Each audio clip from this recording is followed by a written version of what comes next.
ఒక రకంగా మన పల్లెల్లో చదువుకునేటువంటి అవకాశాలు మీద గొడ్డలు పెట్టారు. ప్రధానంగా ఎలిమెంటరీ స్కూల్స్ ఎందుకు మూసేస్తున్నారని మనం ప్రశ్నిస్తే ఎడ్యుకేషన్ లేదు అని అన్నారు. అంటే రెండు కోణాలు ఉన్నాయి దీంట్లో.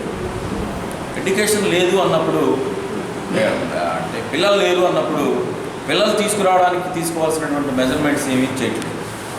సపోజ్ అది ఒక బిజినెస్గా వాళ్ళు చూసినప్పుడు, ఒక బిజినెస్లో మార్కెట్లో ఒక సోప్ని అమ్మాలి అనుకున్నప్పుడు సోప్ ఖరీదు 2 రూపాయలు అయితే దాని ప్రచారం ఖరీదు 5 రూపాయలు పెడుతున్నారు. సపోజ్ ఒక పేస్ట్ ఖరీదు ఒక 2 రూపాయలు అయితే సోప్ను అమ్మడానికి కావాల్సినటువంటి మార్కెటింగ్ వర్క్ 5 రూపాయలు ఖర్చు పెట్టి దాన్ని మార్కెట్ చేస్తూ ఉన్నారు.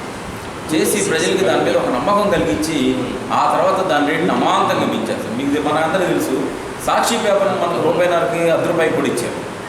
చాలా కొన్ని చోట్ల ఫ్రీగా కూడా ఇచ్చారు. జనాల్ని అలవాటు చేసిన తర్వాత దాని రేటు అమాంతంగా 3.5 నుంచి ఒకసారి ₹4 నుంచి ₹5 చేశారు. అలా మార్కెట్లో వ్యాపారంగా చేస్తున్నటువంటి సిస్టమ్ మనకు తెలుసు. విద్యను కూడా వ్యాపారంగా మార్చేటువంటి క్రమంలో ఖచ్చితంగా మన పల్లెలు ఇవాళ బలైపోతున్నాయి, మన విద్యార్థులు నష్టపోతున్నారనే విషయం ఒక ప్రధానమైన విషయం.